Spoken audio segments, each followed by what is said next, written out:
आप देख रहे हैं इंडिया न्यूज। सबसे पहले देश, आपके साथ मैं रचना बंसल। पाकिस्तान जो कि अलग अलग वजहों से सरदर्द झेल रहा है, और बलूचिस्तान जहां पर बीएलए पाकिस्तान सरकार और पाकिस्तान फौज के लिए बड़ा सरदर्द पिछले कुछ दिन में बन गई है। सवाल ये कि बीएलए के खौफ में पाकिस्तान में खलबली और ज्यादा बढ़ कैसे गई, खबर आप जान लीजिए। बीएलए टीटीपी के मुद्दे पर पाकिस्तान में बैठकों का दौर जारी है। पाकिस्तान में हमलों के बाद हाई लेवल मीटिंग बुलाई गई। पाकिस्तान में हाई लेवल मीटिंग में कई जिम्मेदार लोग पहुंचे भी नहीं हैं। ये उससे बड़ा सरदर्द है। बैठक में हिस्सा लेने से विपक्षी दलों ने साफ तौर पर इनकार कर दिया। पीटीआई और बीएनपी ने बैठक का बहिष्कार किया है। इमरान खान की रिहाई की मांग करते हुए ये बहिष्कार किया गया। बलूचिस्तान सरकार से यहां पर विपक्षी दलों की नाराजगी सामने आई है। यहां इस्लामाबाद की घटना के बाद पाकिस्तान की किरकिरी काफी ज्यादा हो रही है। अब सवाल ये कि आसिम मुनीर और शहबाज शरीफ क्या अकेले और अलग थलग पड़ गए हैं? बीएलए के डर से पाकिस्तानी बटे हुए नजर आ रहे हैं। जो विपक्षी दल हैं वो सीधे तौर पर इमरान की रिहाई की मांग कर रहे हैं। इमरान की रिहाई की मांग करते हुए इंपॉर्टेंट मीटिंग में भी नहीं पहुंचे। पाकिस्तान के बलूचिस्तान और खैबर पख्तूनख्वा में लगातार हिंसा के बाद सरकार ने मंगलवार को हाई लेवल मीटिंग बुलाई थी। इस बैठक में प्रधानमंत्री शहबाज शरीफ के साथ सेना के प्रमुख को भी आना था, लेकिन बैठक शुरू होते ही बवाल मच गया। सैन्य सुरक्षा को लेकर बुलाई गई इस मीटिंग में पाकिस्तान तहरीक इंसाफ और बीएनपी के नेता पहुंचे ही नहीं। पाकिस्तान तहरीक इंसाफ पार्टी के प्रमुख का कहना है कि जब तक इमरान खान को जेल से रिहा नहीं किया जाएगा तब तक हम किसी भी बैठक में पहुंचेंगे नहीं। इधर बीएनपी ने भी बैठक का बहिष्कार किया। सवाल ये कि पीटीआई और बीएनपी बैठक में नहीं पहुंचे। पाकिस्तान में जो पार्टियां हैं वो बटी हुई तो पहले से हैं, लेकिन जिस तरह के हालात अभी बने हुए हैं, बीएलए ने पिछले दिनों जिस तरह की घटनाओं को अंजाम दिया है, उसके बाद ये घटनाक्रम इम्पॉर्टेंट है। यहाँ सीधे तौर पर जो विरोधी पार्टी हैं वो ये कह रही हैं सरकार से कि इमरान खान की रिहाई होनी चाहिए, वरना किसी भी मीटिंग का हिस्सा हम होंगे नहीं। सवाल ये कि क्या ये स्ट्रेटेजी काम कर जाएगी, और क्या बीएलए का खौफ इतना ज्यादा है कि पाकिस्तान में इस कदर खलबली मच गई। मेरे साथ में एक्सपर्ट जुड़ गए हैं इस पर बात करने के लिए। Lieutenant colonel retired JS Sodhi मेरे साथ में जुड़ गए हैं डिफेंस एक्सपर्ट के तौर पर। साथ ही साथ जावेद हुसैन मेरे साथ में जुड़े हुए हैं, पाकिस्तानी पत्रकार हैं, सीधा पाकिस्तान से हमारे साथ जुड़े हुए हैं। आप दोनों का इंडिया न्यूज पर स्वागत। पहले जावेद हुसैन जी, मैं आपसे पूछना चाहूंगी, जो हालात अभी बने हुए हैं पाकिस्तान में रह रहकर, बहुत से अलग अलग सिरदर्द हैं जो पाकिस्तान सरकार और सेना के सामने चुनौती हैं, लेकिन हम देख रहे हैं पिछले कुछ दिन में बीएलए की तरफ से टेंशन्स बहुत ज्यादा मिल रही हैं। अब ऐसे में जो मीटिंग रखी गई उसमें ही जो पार्टीज हैं वो पहुंची नहीं, नेता पहुंचे नहीं, शर्त रख दी है इमरान खान की रिहाई को लेकर। आगे लग रहा है क्या कि पॉसिबल हो पाएगा इमरान खान की रिहाई हो जाए या मीटिंग का हिस्सा बने, या बीएलए को लेकर कोई स्ट्रेटेजी वाकई काम कर पाए?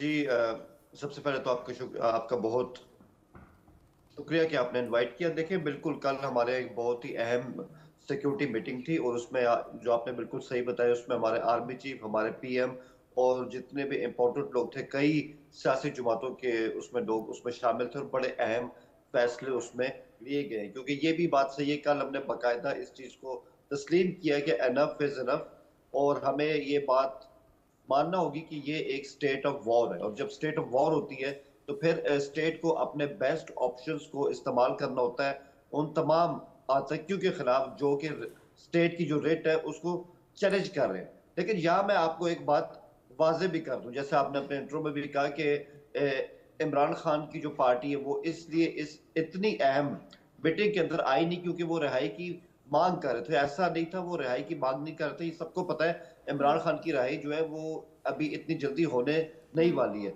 मसला ये था कि इमरान खान की जो अपनी पॉलिसी है इस जंग को लेके, केपीके को लेके, वो उसमें उसमें असल में फर्क आ रहा था, और वो ये चाह रहे थे कि मैं इससे इत्तेफाक नहीं करता। हालांकि एक दिन पहले उन्होंने अपनी पार्टी को हिदायत की थी कि आपने इस इजलास में पार्टिसिपेट करना है, लेकिन बाद में उनको लगा कि यहाँ पे जो फैसले, जिस तरह के फैसले लिए जाएंगे, शायद ये वो अंदाज नहीं है जो मैं चाहता हूँ। क्योंकि उनको अभी भी लगता है कि अभी भी मतलब ये जो टीटीपी है इनसे बात हो सकती है, वो अभी भी अफगानिस्तान से बात हो सकती है। तो आई थिंक ये उनके और हुकूमत के बीच में आइडियाज का इख्तलाफ है। इसको इमरान खान की रहाई के साथ इस तरह से नथी करना, आई थिंक ये बिल्कुल सही नहीं है। रहाई का तो कोई ऐसी शर्त ही नहीं कि इमरान खान रिहा होंगे तो उसके बाद इस तरह की मीटिंग होगी। लेकिन मैं फिर भी समझता हूँ कि इस मीटिंग के अंदर इमरान खान की हुकूमत जो है वो हमारे केपीके के सूबे में है, तो वहाँ के जो सीएम थे, जो इमरान खान के बहुत ज्यादा क्लोज भी है और इमरान खान की पार्टी पीटीआई के बहुत अहम लीडर भी है, वो कल इस मीटिंग के अंदर थे और उन्होंने अपने कंसर्न जो थे और जो भी इमरान खान की सोच है उन्होंने इस इजलास में रखी है। तो ऐसा हम कह नहीं सकते कि उनकी जुमात की नुमाइंदगी यहाँ पे नहीं थी। अच्छा, ठीक है। मतलब इसको देखने का नजरिया कुछ अलग हो सकता है, लेकिन कुल मिलाकर वहां पर जो सिचुएशन है वो सरदर्द से कम नहीं है और सबसे बड़ी बात सोल्यूशन कुछ निकल नहीं पा रहा है। कर्नल सोढी, अगर हालात इसी तरीके से बने रहे तो सोल्यूशन क्या है?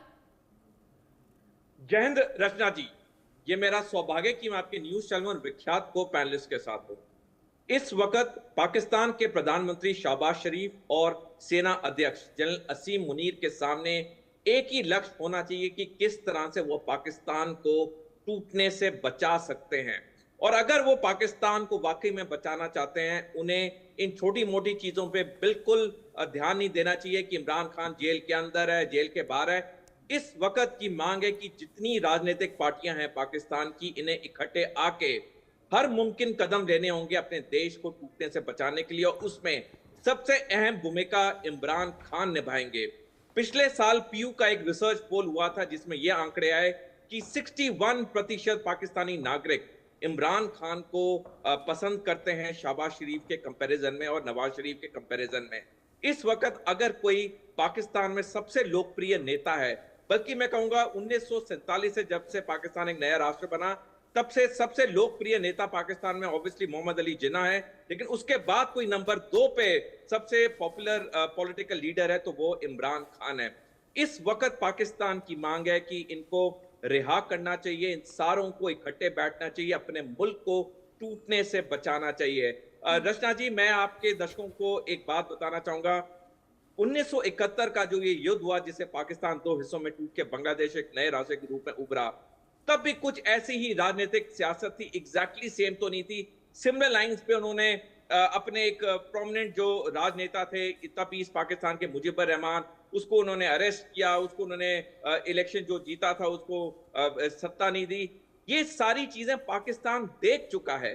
जब पाकिस्तान ये ऑलरेडी चीजें देख चुका है, अपने देश को टूटते हुए देख चुका है, क्योंकि उसने पॉपुलर पॉलिटिकल लीडर्स को आगे नहीं आने दिया, तो पाकिस्तान को सबक और सीख लेनी चाहिए अपने इतिहास से।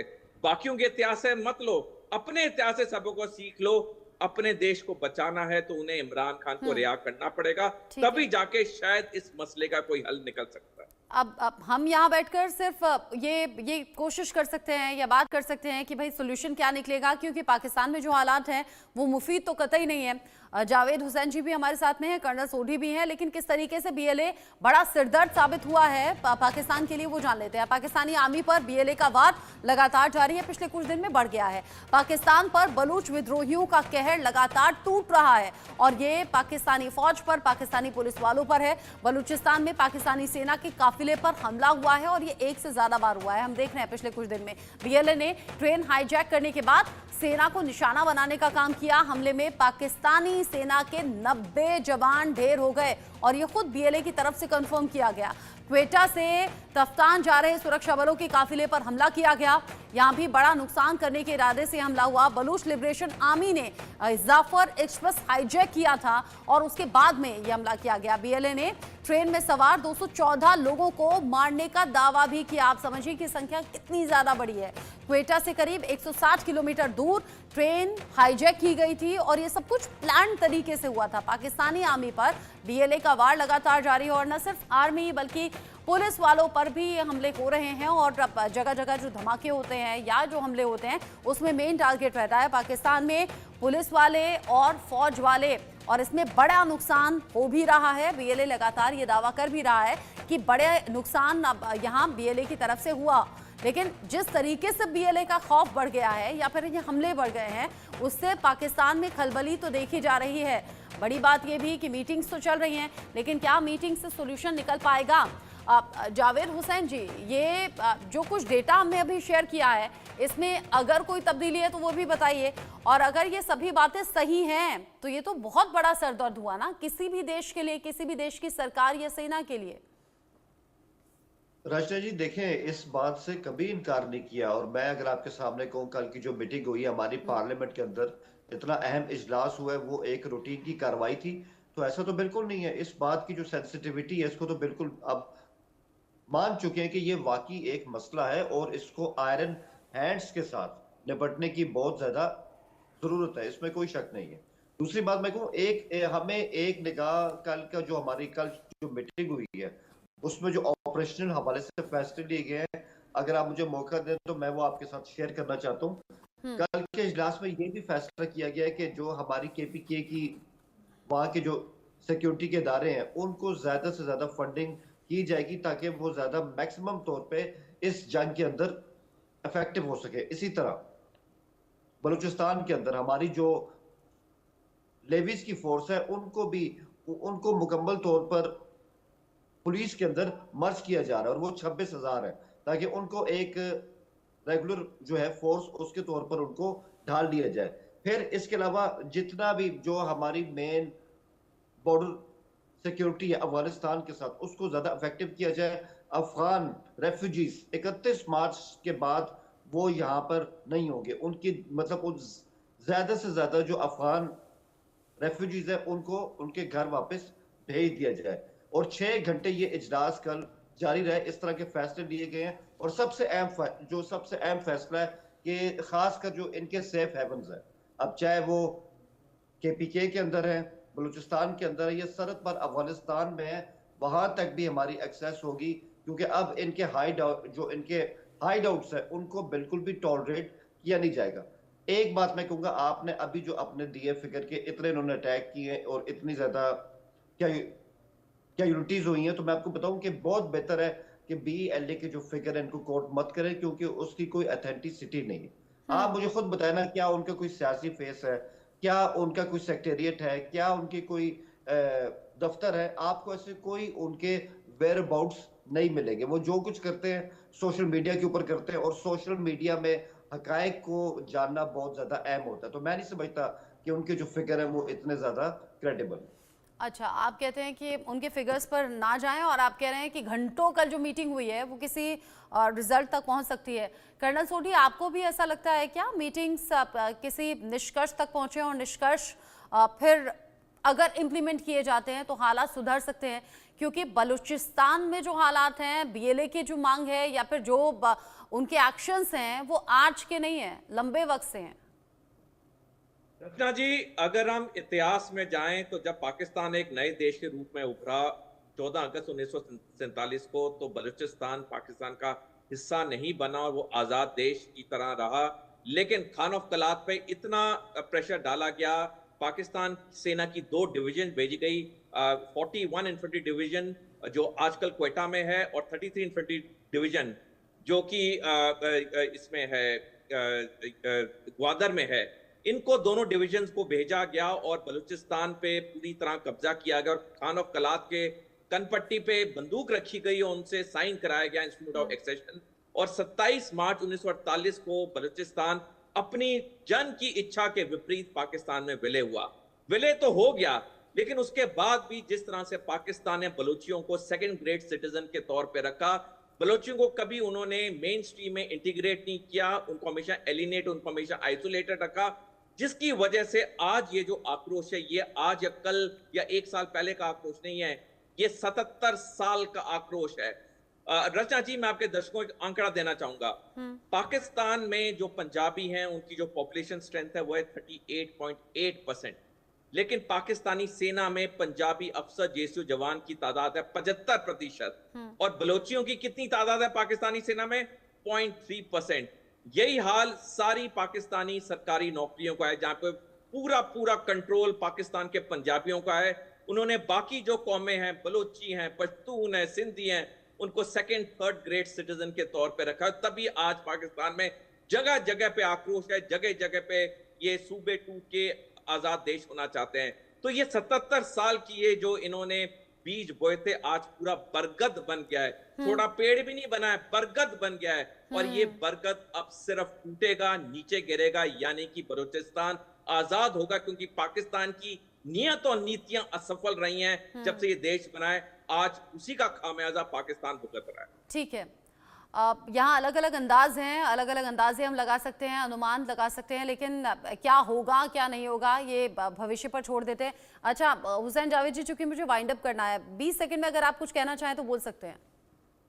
बहुत शुक्रिया जी, बिल्कुल ये टाइम सही है। मैं सिर्फ ये कहूंगा कि ये मैं आपको बताऊं, ये अक्सर इस तरह की बात करते हैं कि हमारी आर्मी की मिसाल देख रहे हैं। हमारा एक chief of army staff Balochistan से आया है, वहीद काकड़ साहब। 1 लाख से ज्यादा जवान हमारी आर्मी में वहां से आते हैं। और सबसे बढ़ के जब ये बात करते हैं ना, ये कनात की बात करते हैं, तो कुछ बात जूनागढ़ की भी कर लीजिए, हैदराबाद दक्कन की भी कर लीजिए, कश्मीर की भी कर लीजिए। तो जो आपको सही बात इस तरह से रखनी चाहिए, बात फिर कंप्लीट करें ना, वो सिर्फ वो बात ना करें जो आपको करती है उसमें। ठीक है, मुझे बस यही कहना। ठीक है, बहुत शुक्रिया आपका हुसैन जावेद जी, साथ ही साथ कर्नल सोढी आपका भी जुड़ने के लिए, इस डिस्कशन में साथ में रहने के लिए। बलूच जिस तरीके से अपनी मांगों को लेकर संग्राम छेड़े हुए हैं, या फिर जिस तरीके से यहाँ टकराव की स्थिति बनी हुई है, बलूच लिबरेशन आर्मी यानी कि BLA ने पाकिस्तान में कोहराम मचा दिया है। पाकिस्तानी सेना के खिलाफ BLA के भीषण हमले लगातार जारी हैं और अब ताज़ा खबर ये कि BLA ने बलूचिस्तान के 8 जिलों में 10 भीषण हमलों के जरिए पाकिस्तान को दहलाने की कोशिश की है। पूरी खबर क्या है, हालात अभी ताज़ा क्या है, रिपोर्ट देखिए और जानिए।